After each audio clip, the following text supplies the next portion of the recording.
जय गुरु जी, शुक्राना गुरु जी। आप सभी साथ संगत जी को जय गुरु जी। गुरु जी आप सभी पर मेहर बनाए रखें। सरबत्ता भला सरबत्ता भला। संगत जी मैं आशा करती हूँ कि आप सभी स्वस्थ और मस्त होंगे। संगत जी आज का सत्संग गौरी सिंगला आंटी जी का है, जो कि बहुत ही प्यारा सत्संग है। संगत जी अगर सत्संग सुनाते समय मुझसे कोई गलती हो जाए तो मुझे क्षमा कर दीजिएगा, क्योंकि गुरु जी कहा करते थे सत्संग बोलने वाले का भी भला और सत्संग सुनाने वाले का भी भला। संगत जी अब मैं यह सत्संग शेयर कर रही हूँ। सत्संग शुरू करने से पहले हम गुरु जी का मंत्र जाप करेंगे। ओम नमः शिवाय, शिव जी सदा सहाय। ओम नमः शिवाय, गुरु जी सदा सहाय। जय जय गुरु जी। संगत जी आंटी जी बताती हैं, गुरु कृपा का वर्णन करने के लिए यदि मुझे 1 लाख जीवा भी दी जाए तो वह अपर्याप्त होंगी। उनकी अनुकंपा, प्रेम और संरक्षण के संदर्भ सबकी गणना करना असंभव है। प्रथम दर्शन के अवसर से अब तक मैं उनके बारे में उनसे सीख रही हूँ। आज भी किसी पर गुरु कृपा का संदर्भ सुनकर यही प्रतीत होता है कि उनके समक्ष हम सब बालक हैं और सीख रहे हैं। संगत जी आंटी जी बताती हैं, यह घटना अगस्त 1998 की है।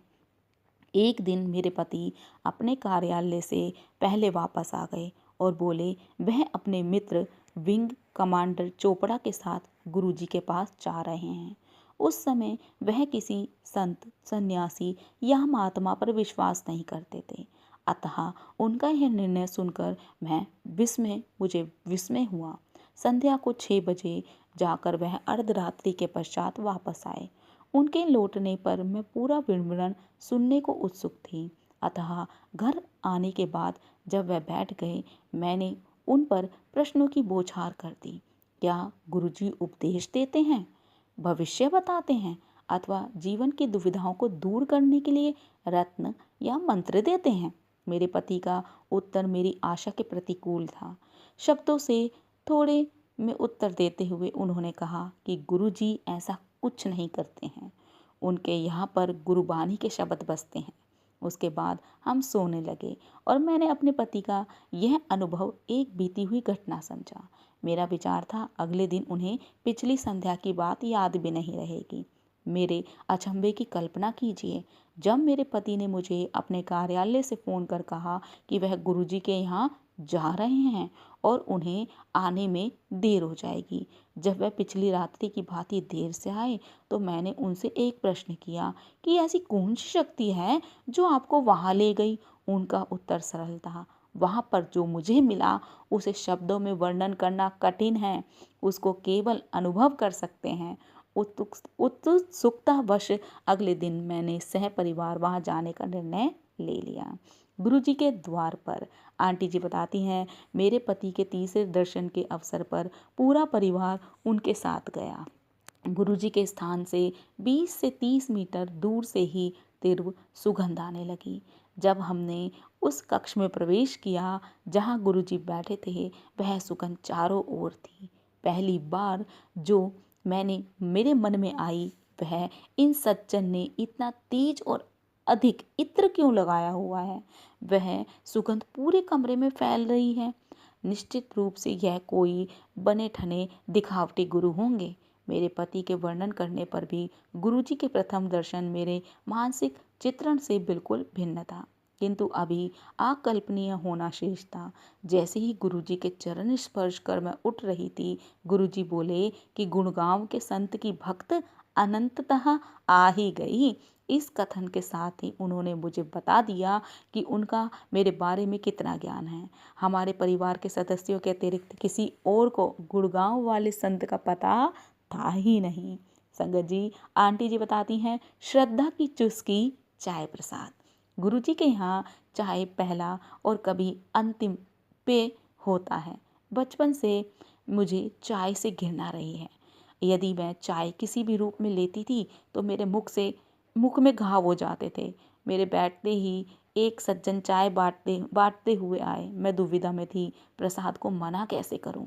अचानक मैंने देखा वह आके निकल गए। मुझे संतोष हुआ, ना तो मुझे प्रसाद को मना करना पड़ा, ना ही चाय पीनी पड़ी। इसी विचार के मन में आते ही विपरीत विचार भी उठा। इस चाय रूपी प्रसाद को ग्रहण न करूं कर मैं गुरुजी कृपा से वंचित तो नहीं हो रही। यह सब मेरे मन में हो ही रहा था, पर बाहर ऐसा हो रहा था जैसे मैं बोल रही हूँ। एकदम वह सज्जन पीछे मुड़े और मुझे चाय प्रस्तुत करी। मैं चकित थी। यह ऐसा था जैसे वह मेरे मन में के उठ रहे द्वंद्व का उत्तर दे रहे हों। मैंने चाय का गिलास उठाया और परिवार के सदस्यों के विरोध के प्रतिकूल उस गिलास से चाय पी ली। बचपन से चाय न पीने वाले के लिए एक महत्वपूर्ण कर्म। उस दिन अगले कुछ घंटों में जब तक गुरुजी के यहाँ रहे, मैंने चाय के 2 या 3 गिलास और गुरुजी के यहाँ रात्रि 1 बजे तक रहे। लगभग अगले दिन सुबह उठने पर मेरा मुख घाव से भरा होना चाहिए था और उसमें अति वेदना होनी चाहिए थी, पर ऐसा कुछ नहीं हुआ। मेरा मुख स्वच्छ था और किसी घाव के निशान नहीं थे। सब चकित थे। आज भी चाय या तो मैं गुरुजी के यहाँ पी सकती हूँ या तब जब वह मेरे आसपास विद्यमान हो, परंतु यदि मैं चाय घर पर या कहीं भी और पीऊँ तो मेरे मुंह में घाव हो जाते हैं। इससे गुरुजी की ऊर्जा का आभास होता है। एक जनसाधारण पेय को प्रसाद के रूप में देना, जिसमें रोग और कठिनाइयों को बाहर फेंकने की शक्ति हो, उनके यहाँ मिली हुई कोई भी वस्तु कभी हानि नहीं कर सकती। चाय पीना आरंभ करने के उपरांत हमारे परिवार में और भी चमत्कार होने वाले थे। सुगंध, जिसे गुरुजी का इत्र समझ रही थी, हमारे मुख्य कक्ष में फैलने लगा। हम उसे घर में पाकर मुग्ध हो गए। कुछ समझ नहीं पाने के कारण जब तक वह रही, हम अति आनंदित रहे। बाद में पता लगा कि यह तो गुरुजी की स्वाभाविक सुगंध है और जहाँ भी हो उनकी उपस्थिति का आभास देती है। गुरुजी की शरण में आने वाले दिन चमत्कारी रहे। संगत जी, आंटी जी बताती हैं, सर्वशक्तिमान गुरुजी। जीवन में सुख और दुख एक दूसरे के पर्याय हैं। सुख के साथ आप सगे संबंधियों से घिरे रहते हैं, पर दुख के समय केवल गुरुजी आपकी सहायता कर सकते हैं। अन्य व्यक्ति चाहकर भी सहारा नहीं दे पाते, क्योंकि अक्सर परिस्थितियों को संभालने में वह उतने ही असमर्थ रहते हैं जितने स्वयं आप। केवल गुरुजी का निस्वार्थ समर्थन आपके साथ रहता है। अपने किए कर्मों के अच्छे या बुरे फल को भुगतने ही पड़ते हैं, परंतु गुरुजी के समक्ष प्रकृति भी निसहाय हो जाती है। गुरुजी के किसी भी अनुयायी के प्रतिकूल फल को या तो वे नष्ट कर देते हैं या उसकी मात्रा कम कर देते हैं। इसको साकार करने के लिए गुरुजी अपने भक्तों के कष्ट अपने ऊपर ले लेते हैं। मैंने अनुभव किया है कि कष्ट और पीड़ा दूर करने के लिए गुरुजी विभिन्न पद्धतियों का प्रयोग करते हैं। एक बार संगत में बैठे हुए मुझे सिर में तीव्र वेदना हो रही थी।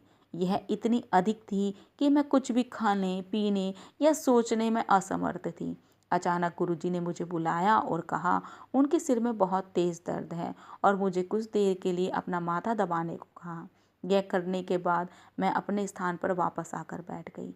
अचानक मुझे लगा कि मेरा सिर दर्द लुप्त हो गया है। अपना सिर दबाने को कहकर उन्होंने मेरी पीड़ा समाप्त कर दी थी।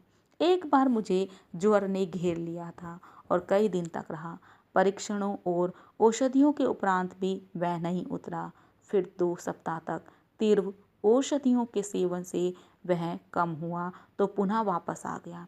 मेरे ज्वर का रूप अनोखा हो गया। दिन के समय तापमान सामान्य रहकर शाम को बढ़ जाता था। 4 सप्ताह तक ऐसा ही होता रहा। चिकित्सक कुछ नहीं कर पा रहे थे, क्योंकि परीक्षणों के परिणाम अनिर्णयात्मक थे। फिर एक दिन गुरुजी ने मेरे पति से इतने दिन संगत में मेरी अनुपस्थिति का कारण पूछा। गुरुजी को उत्तर देने पर उन्होंने 5 मिर्चों के प्रयोग की एक विधि बतलाई और उसको सेवन मात्र से मेरा 1 माह से अधिक अवधि से वह ज्वर चला जा रहा। ज्वर समाप्त हो गया और धीरे धीरे मैं पुनः स्वस्थ हो गई। मैं गुरुजी को एक बार और ज्वर से निकालने के लिए आभारी हूँ। यद्यपि मुझे हल्का ज्वर था और मैंने परिवार के साथ बड़े मंदिर जाने की योजना बनाई, परंतु बड़े मंदिर पहुँचते पहुँचते मेरा ज्वर अत्यधिक बढ़ गया और मेरे लिए उठ पाना भी संभव नहीं था। उस दिन अचानक गुरुजी वहां आ गए और मेरे पति और संगत के अन्य सदस्य को ताज़ा नींबू का घोल बनाकर पिलाने को कहा। ज्वर में ऐसे लुप्त हुआ जैसे कभी था ही नहीं। किसी के बताए बिना गुरुजी को मेरी अवस्था का ज्ञान था और उन्होंने तुरंत उसका उपचार कर दिया। ऐसा निस्वार्थ आलम्बन और देखभाल करने वाला कोई नहीं हो सकता। संगत जी, आंटी जी बताती हैं, शब्द मात्र से गुरुजी द्वारा प्रयोग करने वाली वस्तुएं केवल संतावना के लिए होती हैं। ऐसा अक्सर देखा गया है कि वास्तव में गुरुजी को अलौकिक क्रियाओं के लिए इनकी आवश्यकता ही नहीं है। गुरुजी की शक्ति मात्र ही भक्त की सब समस्याओं का हल है। भौतिक वस्तुओं के प्रयोग से भक्त को केवल यह आभास होता है कि उसकी ओर गुरुजी का संपूर्ण ध्यान है। मेरे पैर के अंगूठे पर किसी कीड़े ने काट लिया था। फलस्वरूप वह सूज गया था और उसमें बहुत दर्द था। जब चिकित्सक द्वारा दी गई एक मलहम से कोई लाभ नहीं हुआ तो उसने एक साधारण शल्य क्रिया का सुझाव दिया। अचानक उसी दिन मेरे पति के बताए बिना गुरुजी ने मेरे पैर का हाल पूछा और वह पर्याप्त था। पैर की वंदना कम हो गई और उसमें बहुत लाभ हुआ। कुछ ही समय में उसके सब चिन्ह मिट गए। ऐसे हैं गुरुजी की क्षमता। इसके भी अधिक अचंभा हमें तब हुआ जब गुरुजी ने मुझे मधुमेह रोग से मुक्त कर दिया। 1999 से 2000 में पता लगा कि मुझे यह रोग है। मधुमेह के बारे में सर्वविदित है कि इसकी कोई चिकित्सा नहीं है। इसको केवल सीमाबद्ध किया जा सकता है, किंतु गुरुजी ने मुझे इस रोग से भी मुक्त कर दिया। कुछ ही मास में बिना औषधियों के केवल गुरुजी की कृपा से मुझे इस रोग से मुक्ति मिल गई। गुरुजी के सादे ढंग से कहे गए शब्दों का अर्थ भी अति गूढ़ होता है। वास्तव में वे ब्रह्म के लिए आदेश होता है और यदि उनके शब्दों का पालन नहीं किया गया तो वह फल अप्रिय हो सकता है। जब हमने गुरुजी के पास आना आरंभ किया तो गुरुजी ने मेरे पति को सप्ताह में 3 बार सोमवार, बुधवार और शुक्रवार को आने को कहा। हमने उनके निर्देशों का पालन अवश्य किया, किंतु कम दिनों की पूर्ति करने के लिए घर से शीघ्र निकलना आरंभ किया।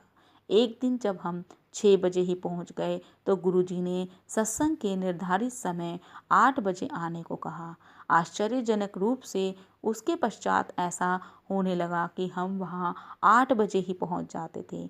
एक बार हम घर से साढ़े 6 बजे ही निकल पड़े और परंतु उस दिन वह 25 किलोमीटर का मार्ग इतना व्यस्त मिला कि हम 8 बजे ही पहुंच पाए। अचंभे की बात है, घर से 7:30 बजे निकलने पर भी हम 8 बजे कैसे पहुंच सकते हैं। आगे आंटी जी बताती हैं, लंगर की कृपा। हमारी मनोवृत्ति अनेक बार हमें ऐसे अनुभव करा देती है जो बाद में मूर्खतापूर्ण कर्म लगते हैं। एक बार मैंने ऐसा उपवास रखा हुआ था जिसमें अन्न निषेध था। उस दिन मैं मात्र फलाहार ले सकती थी। जब हम गुरुजी की संगत में पहुंचे तो मैंने निश्चय किया कि मैं लंगर नहीं करूंगी क्योंकि उसमें रोटी होती है। मुझे आशा थी कि कोई इस पर ध्यान नहीं देगा। उस दिन 200 से अधिक श्रद्धालु थे और लंगर के 6 चक्र हुए थे। परंतु गुरुजी को इसका ज्ञान हो गया था और उन्होंने मुझे अंतिम चक्र में लंगर करने को कहा। व्रत के नियम की अवहेलना नहीं करने की इच्छा से मैं प्रथम तल पर जाकर बैठ गई। उन दिनों एम्पायर स्टेट में संगत नीचे होती थी और लंगर प्रसाद प्रथम तल पर दिया जाता था। मैंने निश्चय किया था कि एक कोने में बैठी रहूंगी और लंगर की समाप्ति पर नीचे आ जाऊंगी। इस प्रकार मैंने 2 अपराध किए थे। प्रथम, गुरुजी के निर्देश की अवहेलना करने का और दूसरा, उनको धोखा देने का प्रयास। नीचे आने पर गुरुजी ने मुझे घूर कर देखा और किसी को संगत में बांटने के लिए मिठाई लाने का आदेश दिया। उन्होंने प्रसाद बांटना आरंभ किया और मेरी बारी आने पर मुझे दूसरों की अपेक्षा दुगनी मात्रा में मिठाई दे दी। जैसे लंगर न खाने के कारण वह मुझे उतना ही फल देना चाहते हैं। घर पहुंचकर जब मैंने पूरे घटनाक्रम का पुनरावलोकन किया तो मुझे अपनी भूल का आभास हुआ। गुरुजी का संदेश स्पष्ट था, लंगर करना आवश्यक है। लंगर की अवमानना करने से गुरुजी की कृपा अधूरी है। बाद में मैंने यह जाना कि गुरुजी का प्रसाद ही हमारा आशीर्वाद माध्यम है। उसके भौतिक स्वरूप का कोई अर्थ नहीं है, किंतु जब भी वह मिले उसे दोनों हाथों में श्रद्धापूर्वक तुरंत ग्रहण करना चाहिए, जिससे यह अवसर निकल नहीं जाए। संगत जी, आंटी जी बताती हैं, गुरुजी ट्रक और हमारी कार के बीच में आ गए। मैं और मेरे पति नोएडा से अपनी कार में संगत के लिए जा रहे थे। एक चौराहे पर आवागमन इतना अधिक था कि तीसरी बार लाल बत्ती हो गई। हम उस समय सबसे आगे थे। जैसे भी ही हमारी बत्ती हरी हुई, मेरे पति ने अपनी कार तेजी से आगे बढ़ा दी। हमारे सामने एक उच्च आकार का ट्रक आगे बढ़ा, किंतु तुरंत ही एक साइकिल सवार के गिर जाने के कारण वह रुक गया। मेरे पति के पास इतना अवसर नहीं था कि वह रुक सके और दुर्घटना निश्चित थी। अचानक मैंने कार के सामने गुरुजी को देखा और मैं चिल्लाई, गुरुजी! हमारे होश में आने में कुछ समय लगा। थोड़ी देर पश्चात जब हमने कार रोककर उसका निरीक्षण किया तो देखा कि कार ट्रक के नीचे नहीं थी और किसी को भी कोई भी क्षति नहीं हुई थी। कार का पिछला हिस्सा ट्रक के विशाल पहिए से कुछ ही दूर पर था। हमें आभास हुआ कि गुरुजी क्यों प्रकट हुए थे। यदि वह नहीं आते तो दुर्घटना निश्चित थी। इससे भी अधिक आश्चर्य उस समय हुआ जब मेरे पति यह संस्मरण संगत की एक सदस्या को सुना रहे थे। उन्होंने गुरुजी के प्रकट होने की बात कही होगी। जब उसने उनसे प्रश्न किया कि क्या कार नीले रंग की मारुति 800 थी। मेरे पति के मानने पर उसने बताया कि उसने यह पूरा घटनाक्रम स्वप्न में देखा था। गुरुजी के ट्रक और कार के बीच में आने की घटना भी। उसकी स्वप्न की घटना सुनकर हम अचंभित हो गए। संगत जी, आंटी जी बताती हैं, सर्वविदित हैं। एक बार गुरुजी ने मुझे एक सज्जन को बुलाने को कहा, क्योंकि मैं उनको जानती नहीं थी। उनको उनका विवरण देते हुए कहा, वह मोटे हैं और एक स्तंभ के पीछे बैठे हैं। वह गुरुजी के स्थान से दृष्टिगोचर नहीं था। जाते हुए मैं सोच रही थी, मात्र इन दो सूत्रों से उनका पता कैसे लगेगा। वहां पहुंचने पर मुझे एक मोटे ही सज्जन मिले, जिनको मैंने गुरुजी का संदेश दे दिया। इससे स्पष्ट होता है गुरुजी की दृष्टि कहाँ तक जा सकती है। यदि गुरुजी चाहें तो वह अपना भूत बता सकते हैं, वर्तमान में इस समय पृथ्वी पर कहाँ और क्या हो रहा है और भविष्य में क्या होगा, इस सब का वृतांत दे सकते हैं। जब मेरे बच्चे, एक पुत्र एवं एक पुत्री स्कूल में ही थे, गुरुजी ने एक दिन बातों बातों में कह दिया था वह सीमेंस में कार्यरत होंगे। उस समय इस कथन पर विश्वास करना कठिन था, परंतु 6 वर्ष पश्चात ऐसा ही हुआ। इसी प्रकार गुरुजी ने 2000 में मुझे बताया कि मेरी बेटी का विवाह 2005 में होगा और उसका विवाह वास्तव में 30 अप्रैल 2005 को हुआ। संगत जी, आंटी जी बताती हैं, शिवलोक के अनुभव। गुरुजी द्वारा निर्मित बड़ा मंदिर विशेष स्थल है। राजधानी के एक छोर पर यहाँ के पवित्र पावन वातावरण में विश्व की सब समस्याएं भूल जाते हैं।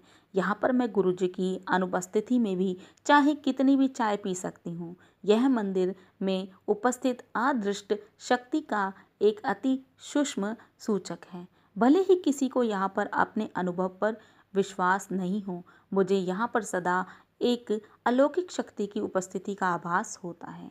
एक बार मैं अपने परिवार सहित बड़े मंदिर गई। सामान्यतः वहां पहुंचकर हमारे परिवार का प्रत्येक सदस्य स्वेच्छा से मंदिर में घूमता है। उस दिन दोपहर से थोड़ा पहले वहां पहुंचकर मैं गुरुजी के कक्ष की स्वच्छता देखने गई।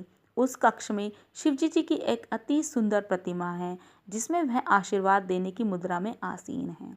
हम उस प्रतिमा को सदा देखते आए थे। उस दिन जब मैंने वह प्रतिमा देखी तो मेरे अंदर सिहरन दौड़ उठी। प्रतिमा का मुख 60 डिग्री दाहिने ओर मुड़ा हुआ था। मैंने मंदिर में सब उपस्थित लोगों को यह दिखलाया और यह सब देखकर मेरी तरह ही अचंभित हुए। आश्चर्यजनक रूप से जैसे जैसे दिन बीतता गया, मुख अपनी सामान्य आकृति में आता गया और शाम होते होते उसने पुनः सामने की मुद्रा ले ली थी। 2006 की होली भी सदा स्मरण रहेगी। उस दिन प्रातः जब हम मंदिर में पहुंचे तो प्रत्येक ने कोई सेवा आरंभ कर दी। मैं अपनी पड़ोसन संगीता के साथ हॉल में स्थित शिव प्रतिमा को चमकाने में लग गई। प्रतिमा को साफ करने के लिए ब्रासो रगड़ने के पश्चात संगीता को उसी कन्ये कपड़े से चमकाना था। मैं ऊपरी भाग साफ कर चुकी थी और उस पर अंतिम सफाई करनी शेष थी। संगीता ने सफाई आरंभ ही की थी जब उसने मुझे दिखाया कि शिव के गले में लिपटे हुए नाग के बीच में रंग लगा हुआ है। क्योंकि मैं उस भाग को साफ कर चुकी थी, मैंने उसे पुनः ध्यान से देखा। वहाँ पर रंग वास्तव में था। मैंने मंदिर में सब उपस्थित लोगों को इस चमत्कार का दर्शन करने के लिए बुलाया। उस दिन मंदिर में दर्शन करने वाले प्रत्येक भक्त ने समय समय पर रंग का बदलता हुआ रूप देखा। यह सब प्रसंग गुरुजी की अभूतपूर्व प्रतिभा के संकेत मात्र हैं, किंतु वास्तव में वह इन सब से सीमित नहीं है। उनकी अपार क्षमता हम साधारण मानव के लिए समझ पाना सहज नहीं है। हाथ जोड़ नतमस्तक होकर मैं आभार प्रकट करती हूँ और उनसे विनम्र निवेदन करती हूँ कि पूरी संगत पर सदा अपनी कृपा बनाए रखें। जय गुरु जी, शुक्राना गुरु जी। बहुत ही प्यारा सत्संग था आंटी जी का। और संगत जी, मैं आज अपनी वाणी को यही विराम दूंगी। जय गुरु जी, शुक्राना गुरु जी। ओम नमः शिवाय। शिव जी सदा सहाय। ओम नमः शिवाय। गुरु जी सदा सहाय। जय जय गुरु जी।